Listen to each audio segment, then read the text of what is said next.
Good morning all of you. Myself Dhananjay Pandey from School of Studies in Biotechnology, Bastar विश्वविद्यालय जगदलपुर। आज हम एक नए लेक्चर में आपका स्वागत करते हैं। लेक्चर का टॉपिक है NMR। तो आप देख रहे होंगे 4th सेमेस्टर में आपके एडवांस टेक्निक्स इन बायोटेक्नोलॉजी में ये टॉपिक डिनोटेड है, NMR है। NMR आपका थ्योरी पॉइंट ऑफ व्यू से भी इम्पॉर्टेंट है और आपके रिसर्च पॉइंट ऑफ व्यू से भी इम्पॉर्टेंट है, क्योंकि ये टेक्निक किसी भी मॉलिक्यूल का फिजिकल और केमिकल स्ट्रक्चर डिटरमाइन करने में सक्षम होता है। सबसे पहले हम देखते हैं इस टेक्निक का फुल फॉर्म क्या है। नाम से ही पता चल रहा है, N stand for nuclear, M for magnetic and R stand for resonance.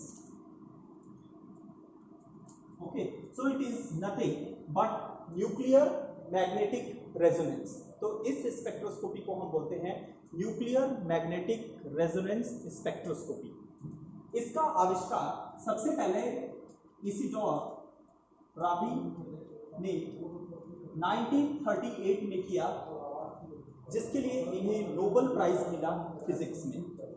Okay, so this is all about that. अब व्हाट इज NMR, नाम से इसको समझने का कोशिश करते हैं। तो ये 3 शब्द से मिलकर बना हुआ है, न्यूक्लियर, मैग्नेटिक एंड रेजोनेंस। तो what do mean by nuclear? Nuclear का मतलब क्या होता है? न्यूक्लियस, है ना, न्यूक्लियस से आया है। इसका मतलब कोई भी एटम है। आप जानते होंगे एटम के अंदर एक न्यूक्लियस है, न्यूक्लियस के चारों तरफ इलेक्ट्रॉन रिवॉल्व होते रहता है। Okay, now nucleus is present towards the centre. इसका मतलब इस मैकेनिज्म में हम कहीं ना कहीं न्यूक्लियस से कंसर्न हैं या कहीं ना कहीं न्यूक्लियस के बारे में डील करें। Second important is magnetic. Magnetic का मतलब क्या होता है? मैग्नेटिक फील्ड या चुंबकीय शक्ति। ठीक है, तो हम ये देखेंगे आगे चल के कि कोई भी न्यूक्लियस रहता है, कोई भी न्यूक्लियस है तो न्यूक्लियस के अंदर क्या होगा? Protons and neutrons. तो जो न्यूक्लियस के अंदर प्रोटॉन्स होता है, वो प्रोटॉन एक कहीं ना कहीं मैग्नेट की तरह बिहेव करता है, क्योंकि प्रोटॉन क्या करता है? स्पिन करता है अपने एक्सिस में। स्पिन मतलब गोल गोल घूमेगा, और जैसे जैसे वो घूमेगा वैसे वैसे वो एक मैग्नेटिक फील्ड जनरेट करेगा। इसलिए यहाँ पर वर्ड आया मैग्नेटिक। अब आता है अगला word, that is called as resonance. तो रेजोनेंस का मतलब क्या होगा? रेजोनेंस का मतलब ये है कि अगर फॉर एग्जाम्पल एक स्पिन स्टेट को दूसरे स्पिन स्टेट में हम कन्वर्ट करें, जैसे कि अल्फा स्पिन स्टेट को हम बीटा स्पिन स्टेट में कन्वर्ट करें, तो इस मैकेनिज्म को हम क्या बोलेंगे? आपका the process of resonance. Okay, तो आगे चल के हम देखेंगे अल्फा स्पिन स्टेट क्या होता है, बीटा स्पिन स्टेट क्या होता है और कैसे ये रेजोनेंस काम करता है। तो अभी फिलहाल हम लोगों ने ये तीनों वर्ड का मीनिंग अंडरस्टैंड कर लिया कि what is nuclear, what is magnetic and what is resonance, and how it is working and how it has been discovered and who has discovered and all those things। अब चलिए इसके detail में अपन चलते हैं। Nuclear magnetic resonance में समझने से पहले एक सबसे इंपॉर्टेंट चीज है, हमको एटम से शुरू करना पड़ेगा। ओके, जैसा कि मैंने बताया न्यूक्लियर मैग्नेटिक रेजोनेंस में you get the idea about the physical and chemical properties of A molecule. अब फॉर एग्जांपल ये कोई भी एटम है, एटम के अंदर आपका न्यूक्लियस है, न्यूक्लियस के चारों तरफ इलेक्ट्रॉन्स रिवॉल्व होंगे। ओके, अब आपको ये पता है कि न्यूक्लियस के अंदर आपका प्रोटॉन्स और न्यूट्रॉन्स हैं। क्लियर? हमारा कंसर्न यहां पर प्रोटॉन से है। ओके, क्योंकि प्रोटॉन एक मैग्नेट की तरह काम करेगा और मैग्नेट जो है अपना मैग्नेटिक फील्ड जनरेट करेगा और उसी मैग्नेटिक फील्ड से ये प्रोसेस कंसर्न। इसे समझने के लिए हम सिंपलेस्ट एटम का एग्जांपल लेते हैं, जैसे हाइड्रोजन। हम एक एग्जांपल लेते हैं हाइड्रोजन। आपको पता होगा हाइड्रोजन में एक इलेक्ट्रॉन होता है और एक प्रोटॉन होता है। ठीक है, तो अगर फॉर एग्जांपल ये कोई भी एटम है, एटम के अंदर ये न्यूक्लियस हुआ, न्यूक्लियस के अंदर वी हैव द प्रोटॉन। अब इलेक्ट्रॉन इसके चारों तरफ रिवॉल्व कर रहा है, इसकी परिक्रमा कर रहा है चारों तरफ इलेक्ट्रॉन, और अंदर में कौन है? आपका प्रोटॉन। जिस प्रकार से इलेक्ट्रॉन प्रोटॉन के चारों तरफ घूम रहा है, उसी प्रकार से प्रोटॉन भी अपने एक्सिस में घूम रहा है, ये भी अपने एक्सिस में रोटेट कर रहा है, मतलब स्पिनिंग कर रहा है अपने एक्सिस में, ठीक है। अब जैसे ही ये प्रोटॉन अपने एक्सिस में रोटेट करता है, ये एक प्रकार का मैग्नेटिक फील्ड जनरेट करता है। तो क्या करेगा प्रोटॉन, क्योंकि अपने एक्सिस में मूव कर रहा है, तो वो क्या करेगा, एक मैग्नेटिक फील्ड जनरेट करेगा, मतलब प्रोटॉन कहीं ना कहीं एक मैग्नेट की तरह बिहेव करने लगेगा, ठीक है। तो प्रोटॉन कैसा बिहेव करने लगेगा, मैग्नेट की तरह बिहेव करने लगेगा, क्योंकि ये क्या कर रहा है, अपने एक्सिस में स्पिन कर रहा है, और स्पिन करने के कारण it is having the magnetic field, और ये अपने चारों तरफ मैग्नेटिक फील्ड को जनरेट करेगा। Is that clear? Now this is the condition of hydrogen. Now let us understand, अब ये जो कंडीशन है कि प्रोटॉन का जो स्पिनिंग हो रहा है, मैग्नेटिक फील्ड जनरेट कर रहा है, ये सिर्फ हाइड्रोजन में ही नहीं होता है, बल्कि आपके बहुत सारे और भी एटम्स में आपको देखने को मिलेगा। कार्बन में भी होगा, नाइट्रोजन में भी होगा, क्लोरीन में भी होगा, because all the atoms are there have the nucleus, nucleus में है प्रोटॉन, और जहां प्रोटॉन की स्पिनिंग होगी वो एक मैग्नेट की तरह बिहेव करेगा, और मैग्नेट की तरह बिहेव करके मैग्नेटिक फील्ड जनरेट करेगा। Is that the point clear to all of you? Okay, now अब यहाँ पर हम एक एग्जांपल लेके समझते हैं। फॉर एग्जांपल, हमने माना कि हाइड्रोजन का प्रोटॉन जो था वो एक मैग्नेट की तरह बिहेव कर रहा है, तो मान के चले कि ये कोई भी हाइड्रोजन का कोई भी एक प्रोटॉन है जो मैग्नेट की तरह बिहेव कर रहा है। मैग्नेट में दो पोल्स होते हैं, नॉर्थ पोल और साउथ पोल, ठीक है। अब हमने एक और मैग्नेट यहाँ पर ले लिया, तो ये मैग्नेट हमने यहाँ पर ले लिया, दूसरा मैग्नेट लिया हाइड्रोजन का, तो यहाँ पर हमने रखा नॉर्थ पोल और यहाँ पर रखा हमने साउथ पोल। अब आपको पता है नॉर्थ नॉर्थ आपस में क्या करेगा, रिपल्शन करेगा, और नॉर्थ साउथ आपस में क्या करेगा, अट्रैक्ट करेगा। तो अगर ऐसा कंडीशन अगर हम रखते हैं, तो ये क्या करेगा, मैग्नेट को रीओरिएंट कराने में मजबूर कर देगा। इसका मतलब क्या हो जाएगा, ये रोटेट होगा और साउथ जो है इस मैग्नेट के नॉर्थ के पास आ जाएगा, मतलब नॉर्थ के यहाँ पर बगल में कौन आ जाएगा, साउथ आ जाएगा, और यहाँ पर क्या हो जाएगा, इसका रोटेशन हो जाएगा। So there is a rotation, ठीक है, मैग्नेटिक रोटेशन होगा under the influence of this magnet, because like poles are there which are having the repelling tendency and the unlike poles are there which are having the attracting tendency, therefore south pole comes very closer to the north, ठीक है। तो अब दूसरे condition में हम imagine करके देखें कैसा सिनेरियो बन जाएगा, जैसे नॉर्थ पोल है, यहाँ साउथ पोल है, तो यहाँ पर कौन सा स्टेट बन जाएगा, नॉर्थ की जगह यहाँ साउथ आ जाएगा, और यहाँ पर है आपका नॉर्थ। तो ये ऑपोजिट पोल्स से क्या हो जाएगा, आपको अट्रैक्शन देखने को मिलेगा, और जब ऑपोजिट पोल्स आपस में एक दूसरे के बहुत ज्यादा क्लोज आ जाते हैं, तो ये कौन सा स्टेट को अटेन करता है, it attains the stable state. और स्टेबल स्टेट क्या होता है, लीस्ट एनर्जी स्टेट होता है, लीस्ट एनर्जी स्टेट होता है, ठीक है। स्टेबल स्टेट क्या होता है, लीस्ट एनर्जी स्टेट होता है, मतलब it is having minimum amount of energy, और किसी भी चीज का एनर्जी अगर कम है तो वो स्टेबल स्टेट में रहेगा, एनर्जी ज्यादा है तो वो क्या हो जाएगा, unstable. So it is having the stable state. Now let us understand the concept of spin. हम लोगों ने यहाँ पर देखा था कि अल्फा स्पिन और बीटा स्पिन, दो प्रकार के स्पिन के बारे में हम बात कर रहे थे। तो लेट अस सपोज ये आपका कोई भी NMR मशीन है, ठीक है, ये आपका क्या है, आपका example, this is nothing but your NMR machine, okay. अब NMR मशीन में हम लोगों ने मैग्नेटिक फील्ड इस डायरेक्शन में दिया, इस डायरेक्शन में दिया, फॉर एग्जांपल मान के चलते हैं ये नॉर्थ डायरेक्शन, ठीक है। अब इसमें हम किसी भी हाइड्रोजन को रखते हैं, फॉर एग्जांपल हाइड्रोजन और प्रोटॉन को रखा हम लोगों ने, प्रोटॉन को हमने बताया कि एक मैग्नेट की तरह बिहेव करता है, और मैग्नेट में हमेशा दो पोल्स होते हैं, एक होता है नॉर्थ पोल और दूसरा क्या होता है, साउथ पोल। हर मैग्नेट में दो पोल्स होते हैं, एक होता है नॉर्थ पोल, दूसरा होता है साउथ पोल।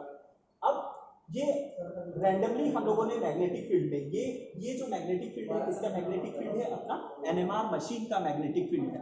अब जब इस मैग्नेटिक फील्ड में हम इस मैग्नेट को फ्रीली सस्पेंड कर देते हैं, मतलब खुला छोड़ देते हैं ऐसे, तो ये क्या होगा, इस मैग्नेटिक फील्ड के इन्फ्लुएंस में ये टिल्ट हो जाएगा सेम डायरेक्शन में, मतलब इसका नॉर्थ इसके नॉर्थ के पास आ जाएगा और इसका साउथ इसके साउथ के पास आ जाएगा। तो ये मैग्नेट कैसा हो जाएगा दूसरे कंडीशन में, ये कुछ ऐसा हो जाएगा, मतलब इसका नॉर्थ इसके नॉर्थ के डायरेक्शन में आ जाएगा, मतलब नॉर्थ नॉर्थ एक तरफ हो जाएगा और साउथ ऊपर की तरफ डायरेक्शन में चले जाएगा। ओके, तो कोई भी मैग्नेट हो या कोई भी प्रकार का प्रोटॉन हो, अगर मैग्नेटिक फील्ड के इन्फ्लुएंस में हम रखते हैं और मैग्नेटिक फील्ड इस डायरेक्शन में एक्ट कर रहा है, तो हमेशा इस मैग्नेट का टेंडेंसी होगा कि वो ऐसा रोटेट करेगा कि इसका नॉर्थ इसके नॉर्थ के साथ कोइंसाइड करेगा या ओवरलैप करेगा। और इस टाइप के कंडीशन को हम क्या कहते हैं, अल्फा स्पिन। इस स्पिन स्टेट को हम क्या बोलेंगे, spin, that is called as alpha spin. ठीक है, अल्फा स्पिन का मतलब क्या होगा, मैग्नेट का या प्रोटॉन का जो नॉर्थ है वो हमारे एनएमआर मशीन के मैग्नेटिक फील्ड के नॉर्थ के डायरेक्शन में ही अलाइंड है, मतलब यहाँ नॉर्थ इस डायरेक्शन में है तो आपका मैग्नेटिक फील्ड भी इसी डायरेक्शन में है, तो इस स्पिन को हम क्या बोलेंगे, अल्फा स्पिन। अब दूसरा होता है जिसको हम बोलते हैं बीटा स्पिन। अगर मुझे अल्फा स्पिन को बीटा स्पिन में कन्वर्ट करना है तो क्या हो जाएगा, इसका जस्ट ऑपोजिट है। अब इसमें देखते हैं हमको कन्वर्ट करना है बीटा स्पिन में, तो ये सपोज मान के चले हमारा क्या है, एनएमआर मशीन है। एनएमआर मशीन में हमने देखा कि नॉर्थ की तरफ मैग्नेटिक फील्ड है, ये पूरा का पूरा मैग्नेटिक फील्ड किस कौन से डायरेक्शन में है, आपके नॉर्थ में। ओके, अब यहाँ नॉर्थ हम लोगों ने देखा, नॉर्थ किसके डायरेक्शन में था, it is present in the north of the NMR machine. ठीक है, अब मुझे इसको उल्टा करना है, मतलब नॉर्थ को हम चाहते हैं कि साउथ की तरफ चले जाए और साउथ जो है नॉर्थ की तरफ चले जाए, तो मुझे क्या करना पड़ेगा, कोई भी चीज को अगर वर्क परफॉर्म करना है तो मुझे एनर्जी लगाना पड़ेगा, तभी तो वर्क परफॉर्म होगा, क्योंकि इसको रिवर्स करने के लिए मुझे एनर्जी चाहिए, तो we have to provide energy. तो यहाँ हम क्या प्रोवाइड करेंगे, electromagnetic radiations in the form of energy. तो एनर्जी के फॉर्म में हम क्या करेंगे, इलेक्ट्रोमैग्नेटिक रेडिएशंस प्रोवाइड करेंगे। तो जैसे ही हम इसमें एक्स्ट्रा एनर्जी प्रोवाइड करते हैं, ये मैग्नेट जो इस तरीके से था अब क्या हो जाएगा, उल्टा हो जाएगा, ऐसे करके हो जाएगा, मतलब इसका नॉर्थ जो नीचे था नॉर्थ ऊपर चले जाएगा, साउथ जो ऊपर था साउथ नीचे आ जाएगा। ठीक है, तो ये मैग्नेट क्या हो जाएगा, उल्टा हो जाएगा। इसका मतलब क्या हो जाएगा, आप लोगों ने देखा नॉर्थ इसके नॉर्थ की तरफ था तो नॉर्थ ऊपर चले जाएगा, और साउथ जो ऊपर की तरफ था तो साउथ नीचे आ जाएगा। तो पहले हम लोगों ने देखा इसका अलाइनमेंट नॉर्थ साउथ इस डायरेक्शन में था, अब नॉर्थ साउथ उस डायरेक्शन में हो गया, मतलब जस्ट ऑपोजिट हो गया, उल्टा हो गया। तो जब इस कंडीशन में था तो हम इसको बोल रहे थे अल्फा स्पिन, जब उल्टा हो जाएगा तो इसको हम बोलेंगे बीटा स्पिन, इसी को हम बोलते हैं बीटा स्पिन। ठीक है, अब ये प्रोसेस जिसमें एक प्रोटॉन अल्फा स्पिन से बीटा स्पिन में कन्वर्ट होता है, इसी प्रोसेस को हम रेजोनेंस बोलते हैं, इसीलिए इस टेक्निक का नाम हुआ न्यूक्लियर मैग्नेटिक रेजोनेंस। ओके, तो रेजोनेंस में हमने देखा कि हमने इसका स्पिन को रिवर्स किया, और स्पिन को रिवर्स करना मतलब एनर्जी प्रोवाइड करना। एनर्जी कहां से आएगा, इलेक्ट्रोमैग्नेटिक रेडिएशंस के माध्यम से आएगा, और ये जब रिवर्स हो जाता है तो रिवर्स होने के फलस्वरूप बीटा स्पिन बनता है। तो जब अल्फा स्पिन बीटा स्पिन में कन्वर्ट होता है तो इस मैकेनिज्म को हम क्या बोलते हैं, रेजोनेंस। ओके, अब नेक्स्ट कॉन्सेप्ट समझने का कोशिश करते हैं। ये हो गया what is alpha spin and what is beta spin, about this. Okay, now the next important concept which is lying over here is position. हम कैसे पोजीशन को डिटरमाइन करें। For example, determination of position of atom, determination of position of atom. ठीक है, for example हम आपके सामने दो उदाहरण रखते हैं, एक है ये क्लोरीन C, यहां पर है आपका H एंड यहाँ इस तरीके से कोई कंडीशन है। दूसरा कंडीशन है आपका C है, H है और यहाँ क्लोरीन। ओके ओके, दोनों एग्जांपल को अगर आप ध्यान से देखेंगे तो यहाँ एक क्लोरीन है, यहाँ भी एक क्लोरीन है, यहाँ एक कार्बन है, यहाँ पर भी एक कार्बन है, यहाँ दो हाइड्रोजन है, यहाँ पर भी दो हाइड्रोजन है। ओके, तो अगर हम ऐसे नॉर्मली इसको दो तरीके से आइडेंटिफाई कर सकते हैं, या तो हम IR के थ्रू करें या तो NMR के थ्रू करें, दो टेक्निक है। अगर हम IR के थ्रू इन दोनों का आइडेंटिफिकेशन करते हैं तो क्योंकि दोनों में नंबर ऑफ कार्बन सेम है, नंबर ऑफ हाइड्रोजन सेम है, नंबर ऑफ क्लोरीन सेम है, तो हो सकता है कभी कभी डेटा फॉल्सिफाइंग भी आ सकता है। क्यों? क्योंकि फंक्शनल ग्रुप्स या जितने भी कंपोनेंट्स हैं वो उतने ही इसमें भी है, उतने ही उसमें भी है। ओके, तो IR कभी कभी फॉल्सिफाइंग रिजल्ट दे सकता है क्योंकि IR is not concerned with the position of the atoms attached और the position of the functional group attached much more. Okay, इसीलिए क्या होता है कि ये तीनों मॉलिक्यूल्स जो भी अटैच हैं, आपके कार्बन हो, क्लोरीन हो या हाइड्रोजन हो, इसमें आप देख रहे होंगे ऑल्दो एटम सेम है लेकिन पोजीशन डिफरेंट है। आप यहाँ पर देखिए क्लोरीन यहाँ इस पोजीशन पे अटैच है, यहाँ क्लोरीन इस पोजीशन पे अटैच है। ओके, यहाँ दोनों हाइड्रोजन आपस में कनेक्टेड है, यहाँ एक हाइड्रोजन यहाँ है, एक हाइड्रोजन कार्बन की इस तरफ उस तरफ है। ओके, तो ऑल्दो मॉलिक्यूल्स उतने ही हैं, एक कार्बन है, दो हाइड्रोजन है, एक क्लोरीन है, लेकिन आपका जो अरेंजमेंट ऑफ एटम्स है वो डिफरेंट है। तो if you go for IR spectroscopy we won't get much idea, हमको बहुत ज्यादा पोजीशन के बारे में आइडिया नहीं पता चलेगा। लेकिन अगर हम NMR स्पेक्ट्रोस्कोपी का इस्तेमाल करते हैं तो हमको बहुत क्लियरली पता चल जाएगा कि कार्बन किस तरफ है, क्लोरीन किस तरफ है, हाइड्रोजन किस तरफ है, मतलब पोजीशनिंग इफेक्ट या पोजीशन डिटर्मिनेशन की कौन सा ग्रुप किससे अटैच्ड है और किस तरफ अटैच्ड है वो ज्यादा आइडिया हमको पता चल पाएगा NMR से। इसलिए therefore we say that NMR is a better technique. Okay, अब एक और कॉन्सेप्ट यहाँ पर आपको समझना जरूरी है जिसको हम बोलते हैं शील्डिंग इफेक्ट। यही सबसे बेसिक और मोस्ट इंपॉर्टेंट चीज है NMR में जो समझना बहुत जरूरी है। That is called as shielding effect.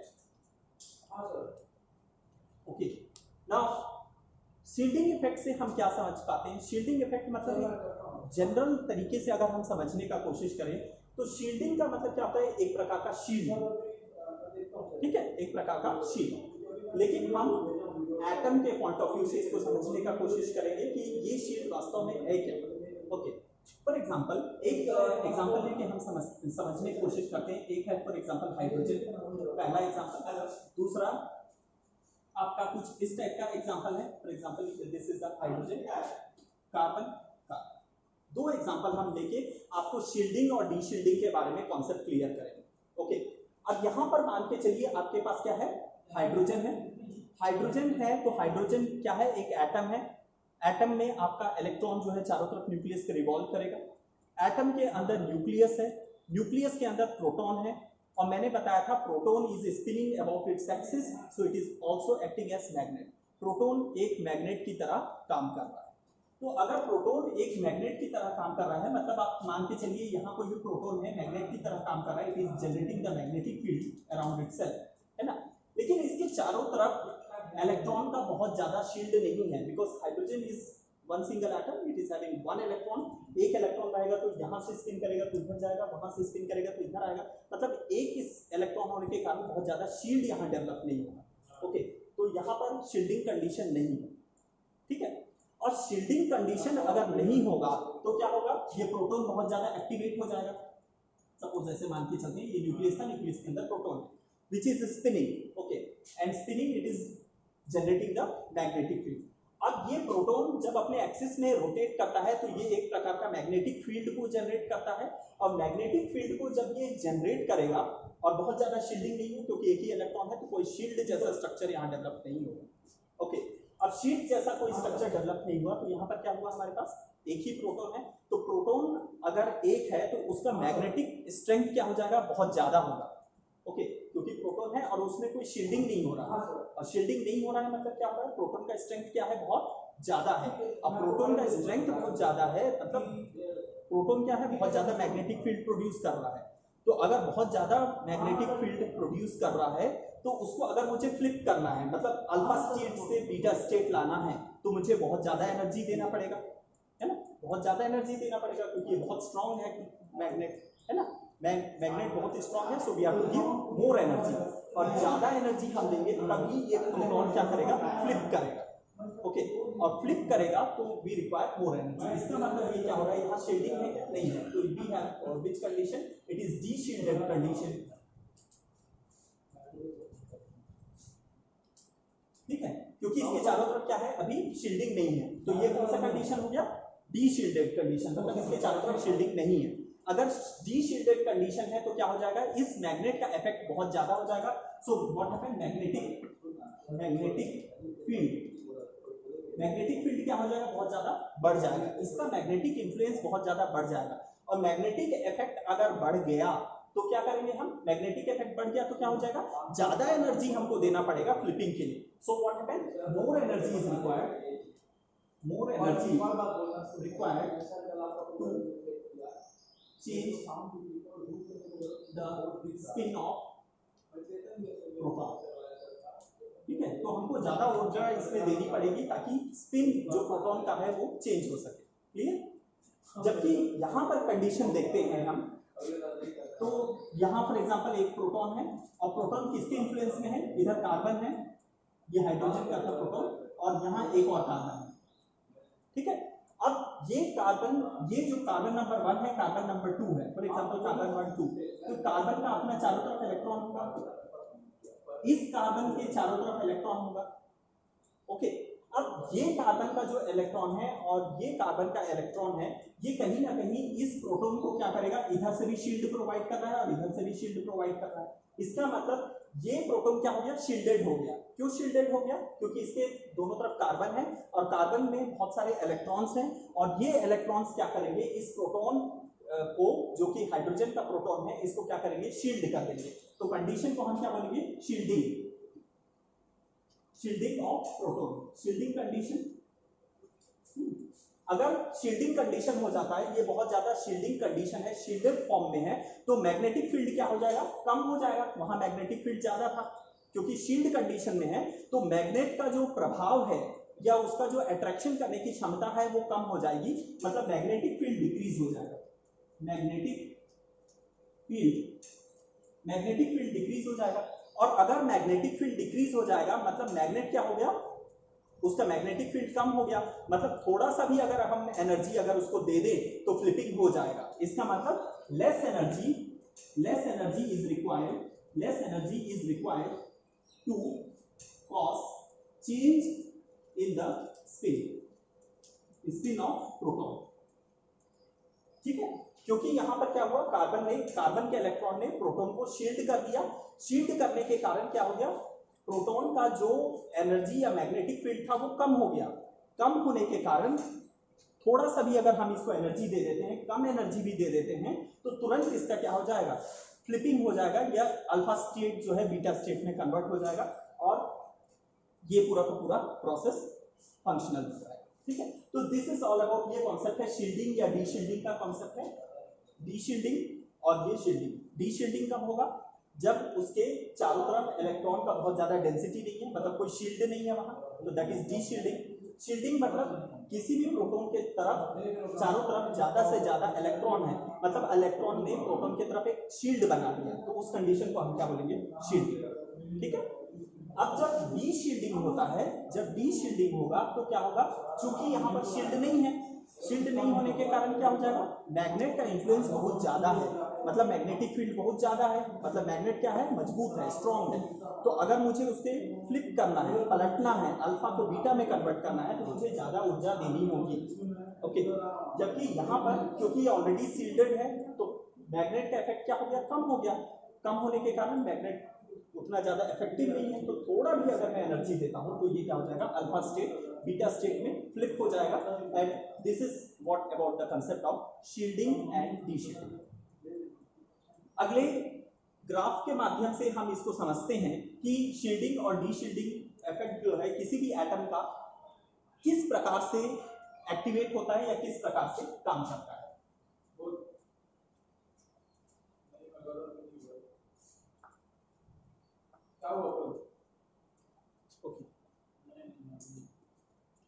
So let us understand with the help of graphical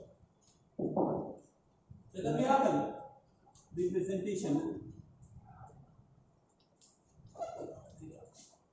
graphical representation के माध्यम से हम इसको समझने का कोशिश करते हैं कि शील्डिंग और डी शील्डिंग किस तरीके से काम करता है। फॉर एग्जांपल, ये आपका 0 लेवल है, ये आपका एनर्जी स्टेट हो गया 1 2 3 4 5 लाइक दिस। फिक्स है इस तरीके से। For example you have 2 points, okay, ये आपका एक्सिस हो गया, एक्स एक्सिस आपने ले लिया, वाई एक्सिस ले लिया।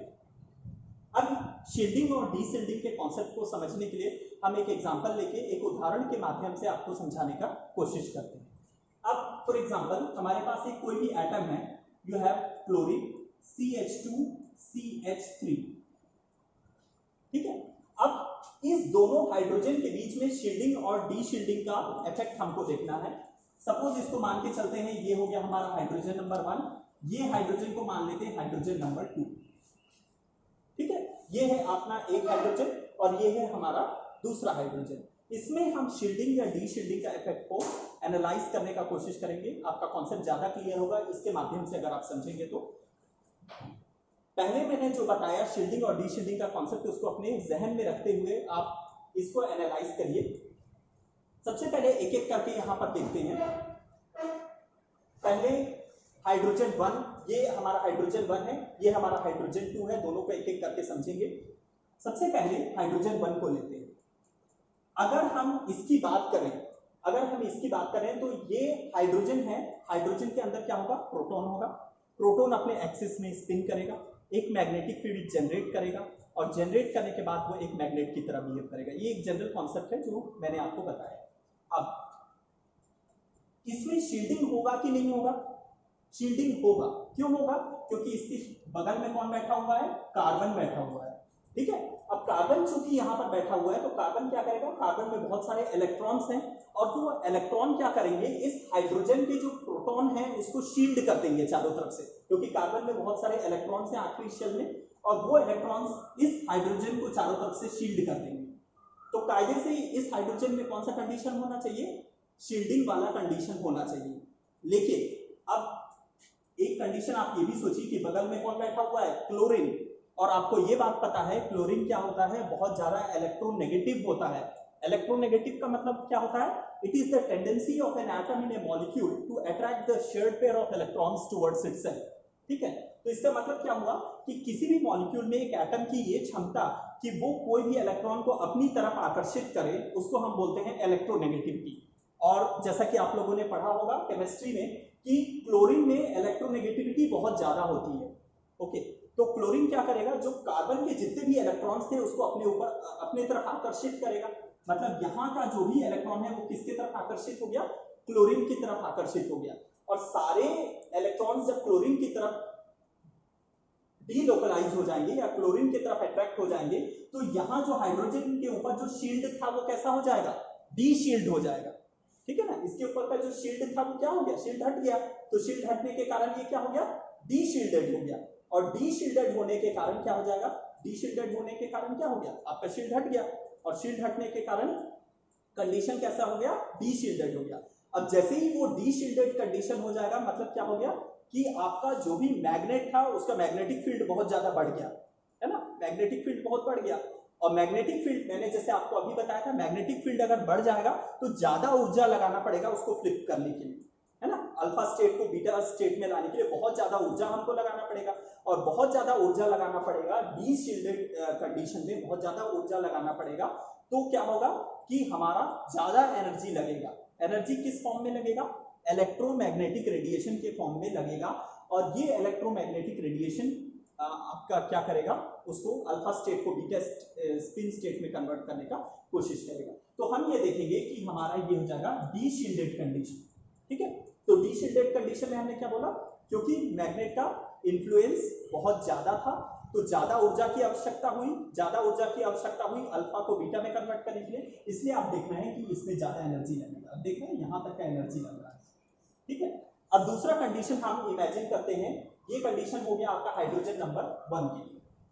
अब हम हाइड्रोजन नंबर 2 की बात करते हैं। तो अब हाइड्रोजन नंबर 2 की बात करेंगे तो यहां पर क्या हो जाएगा, यहां तो डी शील्डेड था, यहां क्या होगा, हाइड्रोजन शील्ड होगा कि डी शील्ड होगा, हाइड्रोजन यहां पर शील्ड होगा। क्यों शील्ड होगा, क्योंकि हाइड्रोजन के बगल में कौन बैठा हुआ है, कार्बन बैठा हुआ है। कार्बन के आउटर शेल में आप देखेंगे बहुत सारे इलेक्ट्रॉन्स हैं और वो इलेक्ट्रॉन्स क्या करेंगे, इस हाइड्रोजन को शील्ड कर देंगे। शील्ड कर देंगे मतलब उसके चारों तरफ आपका एक शील्डिंग जैसा एक इफेक्ट जनरेट करेंगे। और शील्डिंग इफेक्ट जनरेट करने के कारण क्या हो जाएगा, मैग्नेट का मैग्नेटिक फील्ड क्या हो जाएगा, कम हो जाएगा, और मैग्नेटिक फील्ड कम होने के कारण कम ऊर्जा की आवश्यकता होगी इलेक्ट्रोमैग्नेटिक रेडिएशन के माध्यम से कि हम अल्फा स्टेट को बीटा स्पिन स्टेट में कन्वर्ट कर सकें।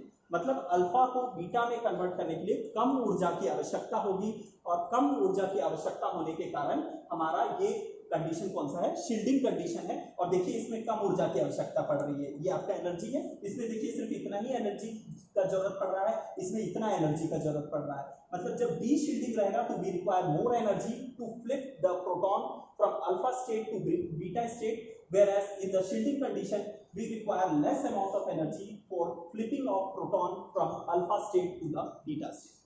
Okay, तो ये concept है, graphical representation है कि किस प्रकार से शील्डिंग और डी शील्डिंग के कंडीशन में हमको अलग अलग एनर्जी का रिक्वायरमेंट होता है, और अलग अलग एनर्जी का रिक्वायरमेंट आपके शील्डिंग और डी शील्डिंग इफेक्ट को एनएमआर में इफेक्ट करते हैं। तो ये कुछ बेसिक कंसेप्ट हैं जिनको आप अप्लाई करके या जिनका इस्तेमाल करके आप एनएमआर स्पेक्ट्रोस्कोपी को एक्सप्लोर कर सकते हैं, आप उसको समझ सकते हैं। This is not just all about NMR, but it's just the basic principles or the basic requirement or the basic understanding of how the NMR is there, what is the basic principle and how it is working, what is alpha spin state, beta spin state, what is resonance and what is shielding, what is de-shielding. So to have a concrete idea on understanding the how exactly the resonance develops, कैसे resonance develop होता है, कैसे spin state change होता है, कैसे alpha spin state beta में convert होता है, बीटा अल्फा में कन्वर्ट होता है, शील्डिंग कैसे काम करता है, एनर्जी लेवल का रिक्वायरमेंट कैसे होता है, इलेक्ट्रोमैग्नेटिक रेडिएशंस का महत्व क्या होता है, प्रोटॉन कैसे मैग्नेटिक फील्ड जनरेट करता है, तो ये सारी चीजें।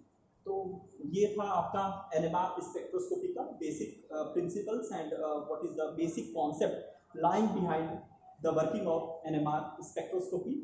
एनएमआर स्पेक्ट्रोस्कोपी का बहुत सारे एप्लीकेशंस है, जैसे किसी भी केमिकल का स्ट्रक्चर आपको देखना है, ये भी कई प्रकार के होते हैं, कुछ आपके H1 NMR होते हैं, C13 NMR होते हैं, बहुत सारे प्रकार के NMR स्पेक्ट्रोस्कोपी है, जिससे आप पोजीशन ऑफ एटम डिटरमाइन कर सकते हैं कि कौन सा कार्बन किस एटम के किस कार्बन से लिंक है या किस हाइड्रोजन से लिंक है, कोई भी एटम का ओरिएंटेशन कैसा है, किस एटम का पोजीशन क्या है। तो this all ideas you can derive out by studying the NMR. So NMR is a very important technique in the biotechnology and for studying the details on chemical structure and positioning of atoms in different macromolecules as well as micromolecules as well. मैं उम्मीद करता हूँ आपको ये lecture समझ में आया होगा। Thank you so much for your kind attention. Thank you.